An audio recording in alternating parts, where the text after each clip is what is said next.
د ازادۍ راډیو د ډیجیټل پاڼو څارونکو سلامونه. زه سید شینوار یم او یوې بلې ومې ورځ ته مو هرکلی کوم.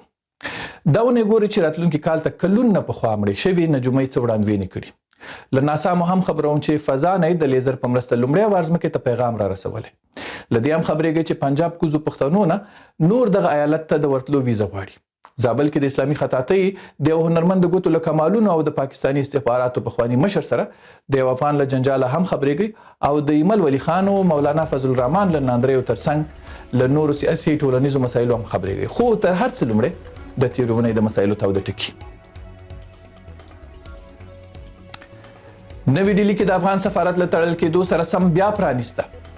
د جمهوریت سفیر مامونزی او همکارانې له سفارته وتلي، خو د ممبئی او حیدرآباد جنرال قنصلانو سفارت بیرته پرانیسته. ما هر دو جا قنصلا از طرف وزارت امور خارجه کشور میزبان گفته شد خواهش کردن که به طور عاجل خود را به وزارت خارجه د دیلی برسانند. د جمهوریت د وخت څوک نه دی پاتې. د جمهوریت سفارت په افغانستان په هند کې خپل ماموریت پای ته رسولی دی، هغه بند شوی دی. د اوس هم زموږ قنصل په د بامبې کې او په حیدرآباد کې دواړه په ډیلی کې د سفارت کې د اوس ما خبرې سره وکړې 15 دقیقې مخکې دوی په سفارت کې سفارت بیرته خلاص کړی ده. سرپل کې د تیلو استخراج او د سالنګ د تونل بشپړېدل. طالبان وایي 8 د تیلو څاګانې چالان شوې، 10 نورې فعالو. سالنګ کې بیا د کار په بشپړېدو انجینرانو اتړونه کړي. 340 د خپل انجینران او لکه دوی چې ویلې 5,500 کسان دلته مستقیم په کار باندې افغانان لګیا دي. نور زمینی کارونه وکړو، خو د فعلا لپاره د تونل او ګالری کارونه چې تاسو مشاهده کړل 98% کار شوی، کانکریټیزي به ډیره زر خلاص شي. کډوالو لپاره د افغان لوبډل مشر د مرستو ټولولو کمپاین حشمت شهیدي امریکا کې تر اوسه $10,000 راټول کړي او د سفر موزې برېټانیا ته هم په پښو دي. نو ان شاء الله په دې امید چې په راتلونکو ورځو کې هم ځینې برنامې لرو چې هلته هم افغانان په دې د خیر کار کې ونډه واخلي، مرسته وکړي. دا خبره هر چېرته کوله چې کیدای شي د یو افغان $1 مرسته هلته په افغانستان کې د یو بل افغان ژوند مثبت بدل کړي. او په چمن کې د روان پاکستان ضد پرلت څلوېښتي منظور پښتون وایي د پاکستان حکومت د افغان کډوالو په شړلو د جګړې او نفرت تخمونه وشیندل چې پایلې به یې ښه نه شي. نه اسلام مانی، نه دین مانی، نه جرګه مانی. پلاس کې ټوپک اخیستی دی، پلاس کې خلک ساتلی دي. اوس به دا ولس قدمونه در پسې اخي. د راکټک خبرې به دې زغلی، په راکټک به زموږ د افغانان زموږ دغه پښتانه ناست دي.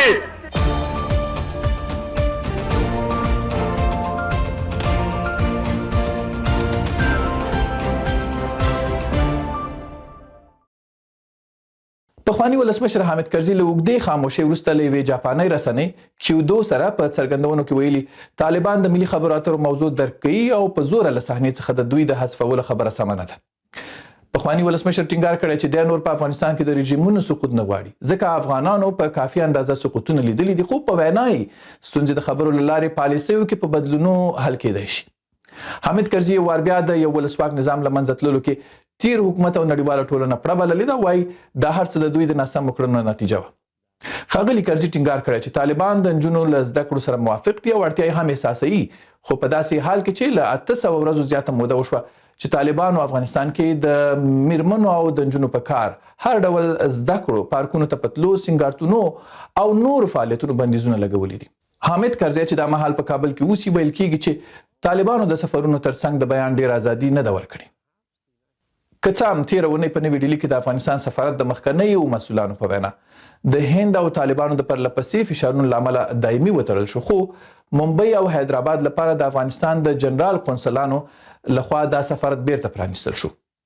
پخواني سفیر فرید مامونزي پر خپله فیسبوک پاڼه ورکړي وضاحت کې ویلي تېرو 2 میاشتو کې هند نه یوازې د دوی پر وړاندې فشارونه کم نه کړل، بلکې د ډیپلوماټانو ویزې هم تمدید نه کړې او دوی طالبانو سره تعامل ته تشویقول. موږ په نوې ډیلي کې د افغانستان جمهوریت اسلامي سفارت یوه هفته کېږي چې تړلی دی. البته دا تړل دایمي دي او د جمهوریت د دورې چې څومره ډیپلوماټانو هغو نوې ډیلي او هند پرېښی دی او بیرون تللي دي. 2 عمده دلایلو چې دا سفارت موږ تړلی دی. یو د هند خوا عدم توجه وه چې ډیپلوماټانو ته د ویزو نه تمدیدېدلو. دویم لوی دلیل دا و چې سفارت ته هغه قانوني ډیپلوماټیک حیثیت او جایګه د هند حکومت لخوا نه ورکړل کېدله. نو دا راته بهتر ښکاره شوه چې د یو سمبولیک سفارت د ساتنو نه یو بند سفارت بهتر دی. د سفارت په بندیدو که څه هم د طالبانو د خارجه وزارت مرستیال عباس ترکزي ویلي هند کې پاتې افغان ډیپلوماټان له دوی سره تماس کې دي او ژر به دا سفارت بیرته پرانیزي، خو ممبئی او حیدرآباد لپاره افغان جنرال قونسلانو زکیه وردګ او سید محمد ابراهیم خیل بیا ویلي د افغانستان اسلامي جمهوریت سفارت بیرته د هند حکومت په غوښتنه پرانیستی دی. دوی نه دی ویلي چې آیا د طالبانو تر امر لاندې فعالیت کوي که نه، خو په سفارت یې د افغانستان درې رنګه ملي بیرغ بیرته پورته کړی. اینا گفتن چنانچه ما دو ماه قبل گفته بودیم که سفارت افغانستان در دیلی بسته نمی شود و از ما خواهش کردن که در پهلوی کارهای ممبئی و حیدرآباد شما کارهای بخش کنسولی سفارت را نیز به دوش بگیرید تا مشکل هزارها افغانی که در حوزه کاری سفارت افغانستان در دیلی قرار دارند رسیدگی نماید. د هند لپاره دا مشکله ده اوس چې د کابل نه ډیپلوماټان راشي او خپل ماموریت دلته ترسره کړي، ځکه په هند کې د انتخاباتو ورځې شپې دي، را روان 4 میاشتو کې دلته د صدر اعظم انتخابات دي. نو فکر نه کوم چې هند د کابل نه په دې وخت کې ډیپلوماټان ومني، ولې هغه ډیپلوماټان چې پخوا د جمهوریت د بیرغ لاندې کار کوي او اوس د کابل سره په اړیکه کې دي، هغو ته بیا سپارل کېږي د هند لخوا نه. هغه همکاران چې د جمهوریت په دوره کې په ډیلی کې د هغو نه هیڅوک په ډیلی کې نه دي پاتې، هغه ټول د ډیلی نه وتي دي. فرید مامونځي ویلي وو ډیپلوماټان په داسې حال کې له هند ځي چې د افغانستان د سفارت د ټولو شتمنیو، موټرو، ودانیو او په بانکي اکاونټ کې د $9 ملیون د ساتنې مسؤلیت اوس د هند پر غاړه دی او ورسره 110 مخیزه راپور هم پرېږدي. په داسې حال کې چې د طالبانو حکومت په یو تازه اقدام کې د کندهار د طبي علومو انسټیټیوټ دروازې د ښځینه محصلینو پر وړاندې وتړلې، د دې ډلې د حکومت د لوړو زده کړو وزیر ندا محمد ندیم یو وار بیا د نجونو زده کړو او د ښځو د کار موضوع ته په اشاره ویلي دوی هیڅ کله د نړیوالو د فرمایشونو منلو ته چمتو نه دي. نوموړي په کابل کې د طبي علومو له پوهنتون څخه د محصلانو د فراغت مراسمو ته ویلي نړیوال د طالبانو حکومت او مسلمانانو ته په یوه او بله بهانه د ښځو د حقونو، د نجونو د تعلیم د حدودو د درولو او نورې کیسې رامخته کوي.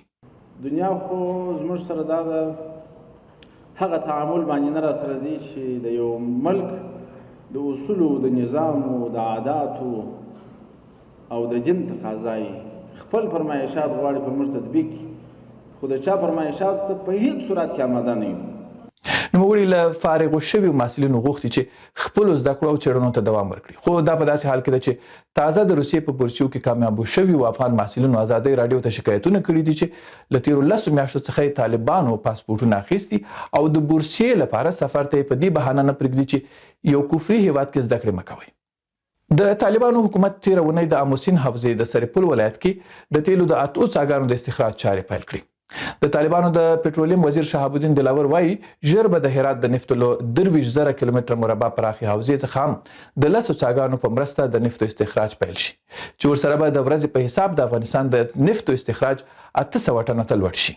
8 څاګانې اوس افتتاح کیږي، ان شاء الله ډیر ژر به نورې څاګانې تیاری شي او په آینده کال کې به ډېرې څاګانې نورې مویستل شي او لکه مخکې رئیس دی کمپنۍ ویلې چې اکتشاف په سوونو کیلومتر باندې په اکتشاف لګیا دي. د طالبانو د رئیس الوزرا مرستیال عبدالغني برادر بیا ویلي د سرپل نفتي حوزې څخه د نفتو د عوایدو 15% به په همدې ولایت ولګول شي. زه په دې اکتفا نه کوم چې یوازې د بند لپاره دغه تخصیص شوی دی. حلقوي سړک د ولایت لپاره چې هغه ما په یاد ما په دې کې ژمنه کړې ده چې باید د حلقوي سړک د ولایت لپاره هغه مرغول شي. که څه هم طالبان له پخوانیو حکومتونو څخه په پاتې پروژو د کارونو چټکولو او د نویو رغنیزو پروژو خبره کوي، خو د دوی د حکومت د خارجه وزارت مرستیال بیا وایي د سیمې ځینې هیوادونه او لویدیځ نه غواړي چې په افغانستان کې د ټاپي پروژې چارې بشپړې شي. دې ته خنډ پیښې، جنجال پیښې، نو بهانه ده چې په رسمیت نه پیژندل شي، یا دا مشکل دی، یا دا مشکل دی. دې کې د رسمیت پیژندلو خبر نشته.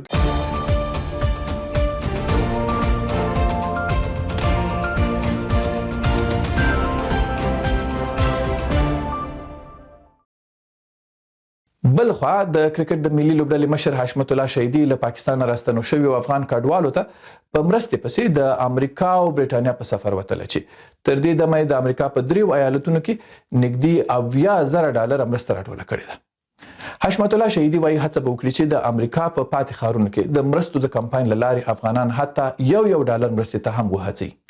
حشمت شهیدي چې کډوالو ته د مرستو د راټولولو په برخه کې امریکا مشت افغان کلتوري ټولنه او د امریکا غږ خبريال جعفر خان هم ملتیا کوي، وايي له امریکا څخه تر وزګارېدو وروسته به برېټانیا ته هم سفر وکړي.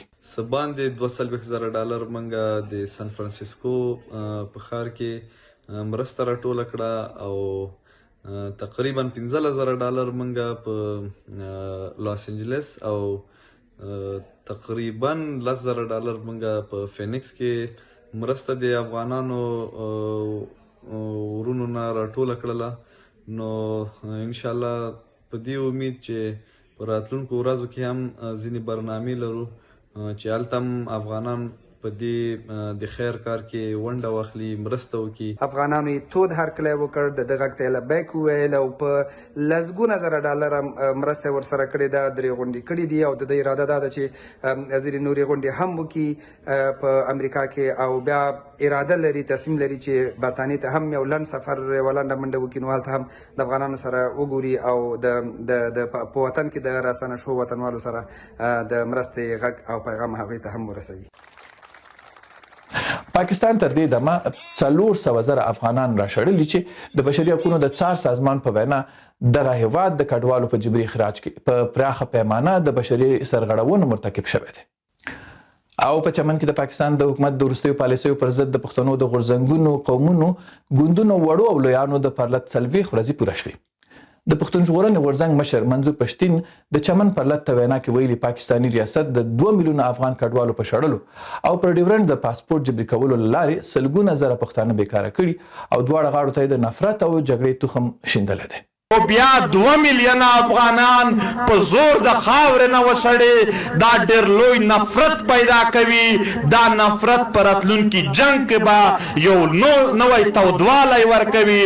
دا زموږ له اړخه نه وشو، دا تودوالی پاکستان خپل پیدا کړ، نفرت یې پیدا کړ، ضد یې پیدا کړ او د خلکو په ذهنونو کې داسې قهر جوړ کړ چې سبا دلته څوک هم جنګ کوي اول به دوی سپورټ کوي.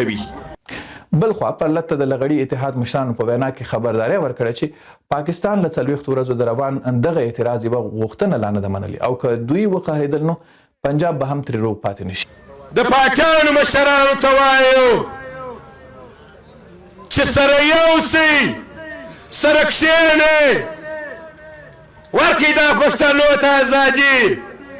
دا د تور انګریز، دا د پنجابي، دا د امریکې د غلامۍ اخلاص کوي، ورکوي ازادي، خلاص یې کوي. او تېره اونۍ د طالبانو مخالف پخوانی جهادي او د سقوط شوي جمهوریت یو شمېر سیاسي ډلې د مسکو له کنفرانس نه وروسته پای واسطه د تاجکستان په دوشنبې کې د هرات د لړۍ 11م کنفرانس ته ورټولې شوې وې. په دې کانفرنس کې چې ملي سرود ونه غږول شو خو د افغانستان ملي بیرغ موجود د پاکستان پخوانی استخباراتي چارواکي او د پښتونخوا ملتپال هم وربلل شوي. تورن اسماعیل خان د طالبانو اوسنی رژیم د افغانستان او سیمې لپاره ګواښ بللی او ویلي دي چې پر وړاندې د نړۍ حوصله هم پای ته رسېدلې ده. د دفاع وزارت پخوانی مرستیال شاه محمود میاخیل بیا ویلي طالبان په تعامل باور نه لري او کومه تګلاره یې چې اوس غوره کړې ده په افغانستان کې یوې بلې جګړې ته لاره پرانیزي. او دا سیمه ټوله بې ثباته کوي. دا نوې عالمي لوبه ده. په دې کې یو طرف ته غرب دی، امریکا او برېټانیا، او بل طرف ته چین او روس دي. نو زموږ سیمه بیا له بده مرغه د جنگ میدان جوړیږي. د ملي امنیت پخوانی رئیس رحمت الله نبیل بیا ادعا کړې ده چې طالبان د اټومي وړو سلاګانو د پیدا کولو په هڅه کې دي او محسن داوړ بیا ویلي طالبان د ټوپک په زور راغلي او د ټوپک په زور باید وویستل شي. In my opinion, I will quote one of our late party leader, Akram Shah Lala, and he used to say in Pashto, the topak pa zor raghale da topak pa zor be ubase. په ټولنیزو رسنیو کې یو شمېر کاروونکي د محسن داوړ څرګندونو غوسه کړي او د طالبانو حکومت په دې کنفرانس رسمي غبرګون نه دی ښودلی، خو د مسکو له کنفرانس سمدستي وروسته یې سرپرست خارجه وزیر د روسیې له سفیر سره لیدنه کړې او د یوناما له مشرې هم غوښتي دي چې نړیوال د موازي ډلو د راپورته کولو پر ځای د طالبانو رژیم تقویه کړي. د پاکستان خارجه وزارت د خیبر پښتونخوا په بنو کې د تیرې اونۍ برید کې یو وار بیا د افغان وګړي د لاس لرلو په ادعا سره اسلام آباد کې د طالبانو د سفارت استازی احضار کړی دی. د پاکستان د خارجه وزارت ویندوی دفتر وایي په دې احضاریه کې له طالب لوري غوښتل شوي چې د بنو برید کې یو تن افغانو او د TTP د مشر غړي حافظ ګل بهادر له ډلې سره تړاو درلوده. پاکستان وایي طالب استازي ته په دغه برید شدید غبرګون ښکاره کړی او د حافظ ګل بهادر د ورسپارلو غوښتنه یې ترې کړې ده. بل خوا د طالبانو د حکومت یو چارواکي ملا کلیم الله افغان د پاکستان په رابطه توند بیان کې دا هیواد یوه فاشیست اداره بللي او زیاته کړې ده چې د پاکستان بنسټګر محمد علي جناح ته به نورو ځایونو څخه لیکلي امرونه فرمانونه راتلل. هغه ویلي افغان کډوال چې اوس پاکستان راوشړل په پاکستان کې نه بلکې د افغانستان په مقبوضه او خپله ساحه کې میشت وو. د پنجابي فاشیست نظام چې وخت کې د افغان مهاجر دته د سرو زرو چرګو او د جهاد نعره بیا په اسلامي نړۍ کې په درواغو بدرګه کوله، کنې په حقیقت کې خو را معلوم یې والله که یا ملک یا سټیټ یې یا دولت یې د امریکا او د امریکا د متحدینو په دې سیمه کې د هغو د پالیسیو د تطبیق دپاره یو سپک بېهنره ماموریت. د افغانستان له شمال سره د کابل وسلوونکي سالنګ تونل د 14مې ګالرۍ د سیمټي کانکریټ چارې بشپړې شوې. انجنیرانو او کارګرانو چې ټول افغانان دي د دې پروژې د لومړي پړاو یا د تونل د رغونې د بشپړېدو خوشحالي په اتڼونو نمانځلې ده. ملي سوداګر ضیاء الحق وزیرزی چې دغه پروژه د تطبیق لپاره اخیستې وه وایي پروژې ته 15 میلیارډ افغانۍ بیلې شوي او د تونل د سیمټي کانکریټ چارې له ټاکلي وخته د مخه خلاصې کړې، خو له جبل السراج نه تر دوشي پورې 110 کیلومتره لارې جوړونه لا پاتې ده. انجنیران هم وایي چې په 2 کالو کې به د تونل د سمولو ورسره تر دوشي پورې د سړک د رغونې پاتې ټول کارونه هم بشپړ شي. نو چون د کال په 2 مروبه کې د دې کار شروع شوی، موږ اولویت تونل او 14مې ګالرۍ ته په شمال او جنوب کې ورکړو، همدارنګه فعلا د خنجان او د بازار نه د دوشي په طرف باندې کار هر روان دی. هلته هوا مناسبه د هغه کار به جریان لري او په دغه 2 برخو کې چې په سالنګوک چونل ته هوا سړه وي کاري فرصت کم دی. نور زمینوي کارونه به کوو، خو د فعلا دپاره د تونل او ګالري کارونه چې تاسو مشاهده کړل 98% کار شوی، کانکریټیزي به ډېره زر خلاصه شي. سالنګ تونل چې 2.1 کیلومتره اوږد دی لومړي ځل لپاره په 1443 کال د 614 میلیون ډالرو په لګښت 6 کالو کې جوړ شو او شمال ته تللې سخته غرنۍ لارې 110 کیلومتره را لاندې کړه. د افغانستان د کورنیو جګړو پر مهال دا لاره سخته ویجاړه شوه چې د جمهوریت تر وروستیو پورې حکومت په اساسي ډول رغونه باندې ونه توانېده. طالبانو له څو میاشتو راهیسې دا لار د رغونې لپاره تړلې وه چې خلکو یې د بدیل په ډول بیرته د غرنیو او واورینو لارو نه استفاده پیل کړه، خو اوس یې په رغېدو خلک خوشحاله دي.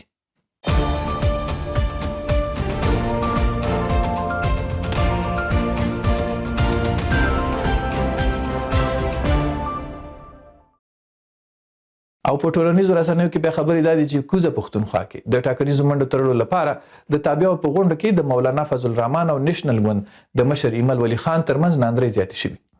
مولانا فضل الرحمن چې په افغانستان کې د تنظیمي ډلو له وخته د طالبانو تر حکومته پورې د وسلوالو ډلو ملاتړی پاتې شوی، د تېرې اونۍ په یوه بیان کې ملتپال سیاستوال تورن کړي دي چې د لر او بر د یووالي نارې یې دروغ وي. हमने यहाँ बड़े बड़े नारे सुने, लरो बरो लरो बरो लरो बरो और दुई नतीजा सरा हुआ तला तुम दर बदर हो तुम दर बदर हो बरम दर बदर हो लरम दर बदर दा दुई नतीजा रहा हुआ तला. خو په ځواب کې د ګڼو ملتپالو ترڅنګ د نېشنل ګوند رهبري هم غوسه شوي او نوموړی یې تورن کړی دی چې د لر او بر د بربادۍ لامل ملا فضل الرحمن د هغه ملاتړي ډلې او پاکستان کې د ده تر کنټرول لاندې د مدرسو سیاستونه دي. ولې مولانا صاحب تا هغه سړی نه چې په کومه ورځ د افغانستان الیکټډ ګورنمنټ وغورځېده او دهشتګرد رالل، د ټوپک په زور رالل، د مذهب په نوم رالل او دا افغانستان یې قبضه کړ، نو ولې هغه ورځ تا دا نه وی چې افغانستان د غلامۍ زنځیرونه وشلول؟ نن ته هماغې قام ته لګیا یې چې تا زخمی کړی دی، ستا مدرسې زخمی کړی دی، ستا جماعت زخمی کړی دی، تا د مذهب په نوم زخمی کړی دی، تا د مذهب په نوم دوکه کړی دی. دلته هر کور کې شهید پروت دی، د دې جواب په څوک ورکوي؟ ته نن ما ته وایه چې لر او بر در په در مولوي صاحب که ستا په دې ایمان وي، که ستا په دې عقیده وي چې فمن یعمل مثقال ذرة خیرا یره ومن یعمل مثقال ذرة شرا یره، نو په ایمان د سرې سرې حساب در سره وشي، که دلته نه وشي د خدای په حضور کې به در سره کېږي. د تیرې اونۍ د ټولنیزو شبکو بله ګرمه موضوع د طالبانو په کچه په تحقیق او علم کې د مشهور کس شیخ حمید حماسي زړې څرګندونې وې چې پر رابرسېره کولو یې خلکو نیوکې کړي. د هغه یو بیان چې غالبا د ډاکټر غني د حکومت په مهال ثبت شوی دی، نوموړی پکې نظام ته د مالیاتو ورکول حرام بولي او خلک هڅوي چې له ګمرکونو او مالیاتو څخه د خپلو اموالو په غلا تېرول ورته کومه ګناه نه لري. مسلمانانو د منګه ستوني وشکېدل. بیا یې وایم د دې نظام په رأس کې چې څوک د اشرف غني دا د سره واورئ مسلمانانو، خیر ده که موږ پې زندان ته لاړ شو خو موږ تاسې ته حق رسوو. ډېر کوشش اوس په دې کوي چې مالیات یې رواج کړي. مالیه څه ده؟ دا مالیه په اسلام کې روا ده که ناروا ده؟ په دې باندې باید علما یو تحقیق وکړي. مالیه په اسلام کې حرامه ده. هر هغه څوک چې مالیه او ګمرک په اسلام کې اخلي ناروا ده. که په دما په خبرو اشرف غني خبر سي وایي به دما حکومت ړنګوي، ځکه دما حکومت په اقتصاد اکثره په مالیه او په ګمرک بنا ده. خو زه یوه خپله شرعي وجیبه ادا کوم. هر هغه تجار چې په دې مجلس کې ناست وي د افغانستان هر ولایت ته چې ګمرک راورسېد، که خپل مال پټ کړي چې ګمرک کم ورکړي شرعاً جواز لري. زه یې یم. اوس دا بیان په داسې حال کې راایستل شوی دی چې طالبانو د دوهم ځل لپاره واک ترلاسه کولو راهیسې په سوداګرو، خلکو، کسبګرو او کاروبارونو ټکسونه او مالیات زیات کړي دي. فعالانو د دې ترڅنګ د طالبانو د دارالفتاء د یوې زړې فتوا انځورونه هم خپاره کړي دي چې پکې دولت ته مالیات ورکول حرام بولي او پوښتنه یې کړې ده چې که یو مشروع نظام ته مالیات ورکول یې حرام بلل نو اوس دوی ولې له خلکو څخه درانه مالیات راټولوي. تیره اونۍ په کوزه پښتونخوا او سویلي پښتونخوا کې د پاکستان د حکومت لخوا پر پښتنو باندې پنجاب ته د سفر لپاره د ویزا کارت لرلو طرحې تطبیق پیل شو. فعالان ویلي چې د دې وروسته زرګونه هغه پښتانه د پولیسو له ځایي حوزو څخه د شناختي کارت په لرلو سر د پاسه هم د تاییدي اسنادو، ضمانت او نورو نویو وضع شویو اصولو په مراعات مجبور دي ترڅو پنجاب ته پرې سفر وکړی شي. فرض که موږ پاکستانیان یو او موږ د پاکستان یوې صوبې پنجاب ته روان یو، اول د مزدورۍ لرو، نو ولې زموږ سره دا چل کیږي؟ ولې موږ ذلیله کیږو؟ ولې موږ رسوا کیږو؟ ولې زموږ سره دا بد کیږي او دومره خلک پاذابوله کیږي؟ دویمه خبره دا په انګلیش باندې فارم دی چې میل دی، سړی ګنو غورځولو لذي، ګنو اوچتولو لذي، لوډینګ انلوډینګ لذي، د ده به دا فارم څوک ډکوي؟ او دا 1.5 روپۍ چې دی د فارم د پروسټیټ او دا چیزونه فارمونه ورکوي. نو لکه دا کومه خبره ده؟ دا د چا حکم دی؟ موږ صرف د دې خبرې د موږ ته وضاحت وکړی چې چېرې پنجاب چې دی دا زموږ د دې ملک حصه نه ده. موږ پاکستانیان نه یو موږ چې پنجاب ته ځو، که د اټک په پل چې موږ اوړو نو موږ بل وطن ته اوړو. چې که چېرې د اټک په دروازه باندې پنجاب ته په اوښتو باندې به کلیرنس سرټیفیکیټ لري، نو آیا د پنجاب نه چې کم پنجابیان خیبر پښتونخوا ته د اټک په دروازه رادننه کېږي هغوی د ځان سره کلیرنس سرټیفیکیټ خیبر پښتونخوا ته راوړي؟ د پښتنو نه د پاکستان ته د پښتنو د سیډ نه ډیره خطره ده، که د پنجاب د سیډ نه غټه خطره ده. ګڼو خلکو په دې اعتراض ویلي چې د پاکستان ریاست د پښتنو پر وړاندې له ناسمو سیاستونو سره روان دی او په پاکستان کې دغه قوم خلک په خپله د پاکستان د ریاست لخوا پردي ګڼل کیږي.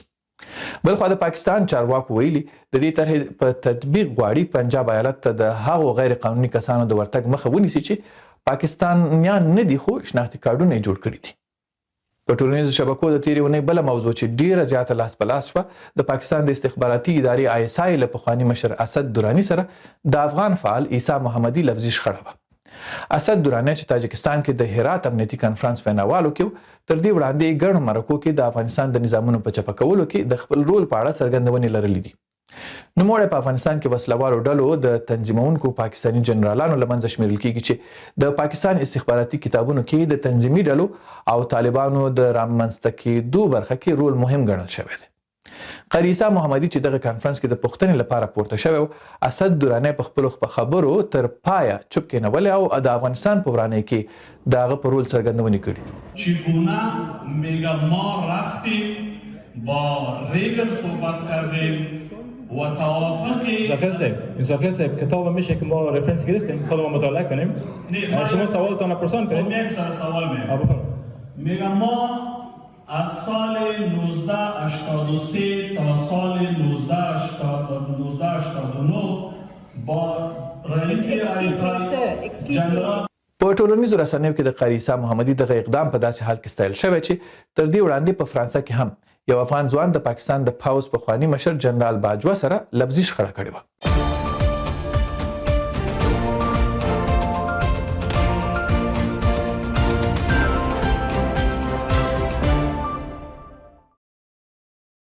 او د جالب خبرونو له دریڅو نه نوې خبرې دا دي چې افغانستان به ډېر استعدادونه لري، خو د اسلامي هنر او خطاطۍ هنري په لار او بر کې کله کله ډېرې ښکلې غوټۍ واکړي.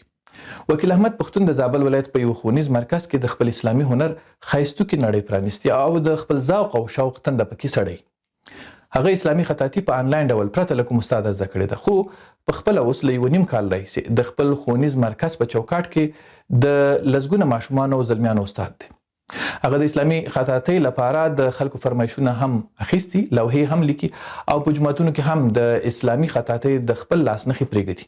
دا هنر که څوک وغواړي چې زده یې کړي، دا دوی تر ټولو ښه طریقه یې آنلاین ده. آنلاین ډېره ښه ژر زده کېږي، خو که چیرې یو خطاط او یا یو رسام ته لاسرسی وسي، دا بیا ډېره ښه خبره ده. یعنې له خطاط او له رسام څخه په ډېرې اسانۍ سره دغه هنر زده کېږي. وکیل احمد پښتون وایي دا مهال زابل کې ایله 2 مشهور خطاطان دي چې یو پکې دی هم دی، خو غواړي چې د ځان په څیر لږ تر لږه له 8 تر 10 تنو پورې ځوانان وروزي. اما ګیله یې کړې ده چې د شاګردانو او د رسم کړي اسلامي لوحې چا ترېنه تر اوسه په پیسو نه دي اخیستي. اوس زه په دې توانېدلی یم چې دلته په زابل ولایت کې تقریبا تر 8 پورې کسان زه وروزم. یعنې 8 کسان زما زده کوونکي ما اوس داسې روزلي دي. انشاءالله چې دغه تاسې زما په څنګ کې کومه لیکنه وینئ، دا یعنې دغه لیکنه هم زموږ یو تن زده کوونکي کړې ده. دا یې تر ټولو ښه مثال ده. او که څه هم نړۍ ورځ تر بلې پرمختګ کوي او په وړاندوینو یې باورونه کم شوي، خو د هر میلادي کال په ختمېدو خلک یو وار خامخا لا هم د بلغاریایي نجومۍ بابا وانګا د وړاندوینو کتاب ته سر ښکاره کوي. بابا وانګا چې په سترګو ړنده وه او په 1996 کال د 1 کلونو په عمر مړه شوه، د هر کال لپاره جلا وړاندوینې لرلې او ګڼې رښتیا شوي هم دي. هغې باور درلوده چې نړۍ به په 1509 میلادي کال له منځه ولاړه شي او تر همغې ورځې پورې خپلې وړاندوینې ورکړي دي. که څه هم تاسې ډېر باور مه پرې کوئ، خو د راروان 2024 کال لپاره ځینو وړاندوینو ته د نړۍ رسنیو زغلنده کتنه کړې ده. د بابا وانګا د وړاندوینې له مخې د روسیې په ولسمشر به 2024 کال کې قاتلانه برید وشي. حال دا چې په کرملین دا برید سږ کال هم وشو. د هغې وړاندوینو کې دا هم شته دی چې 2024 کال کې به په اروپا ځینې ترهګریز بریدونه وشي او د بیولوژیکي وسلو د ازموینې وړاندوینه هم پکې شته. هغې په 2024 کال کې د نړۍ په کچه د اقتصادي بحران او خو په وړاندوینو کې راتلونکی کال د سرطان په شمول د نورو لاعلاجه ناروغیو د درملو د ایجاد خبره هم کړې ده. بابا وانګا د 11 سپټمبر شاهزادګۍ ډیانا د مرګ د شوروي اتحاد د ړنګېدو د 2004 کال د سونامي وړاندوینې هم کړې وې چې رښتیا شوي دي، خو د 2023 کال لپاره په یوه اټومي بټۍ کې د سترې چاودنې خبره کړې وه چې لا نه ده رښتیا شوې. او تېره اونۍ ناسا په خپل دې اعلان ټوله نړۍ حقیرانه کړه چې له ځمکې 14 میلیونه کیلومتره لرې واټن نه د لومړي ځل لپاره د لیزر ټکنالوژۍ په مرسته پیغامونه ترلاسه کړل. دا پیغام په یوې سیارې پسې وتلې فضایي بیړۍ کې چې سایکي ماموریت نومیږي نصب شوي DSOC ټکنالوژۍ ځمکې ته رسولې. دا لومړی ځل دی چې انسان له سپوږمۍ څخه 40 چنده لرې واټن نه ځمکې ته د لیزر په مرسته پیغام رسولو کې بریالی کیږي او ډیټا ترلاسه کوي. ساینسپوهانو تر اوسه پورې له فضایي بیړیو څخه د راډیو سیګنالونو په مرسته پیغامونه اخیستل او دې لپاره به یې لوی لوی انتنونه استفاده کول، خو د بانډویډ د ضعف له امله به یې HD تصویران او ویډیوګانې په ډیره سختۍ اخیستل. مګر اوسنۍ ټکنالوژي د ساینسپوهانو په وینا د ډیټا د انتقال سرعت 100 چنده زیاتولی شي.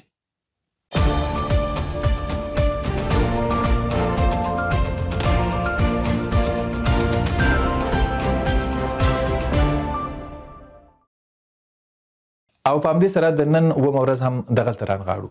خو کله نړۍ خبرېدو ته ډېر روزګار نه یاست نو هره جمعه د ازادۍ راډیو له پاڼو له سید شینواري سره خپله اوومه ورځ خپرونه مه هېروئ.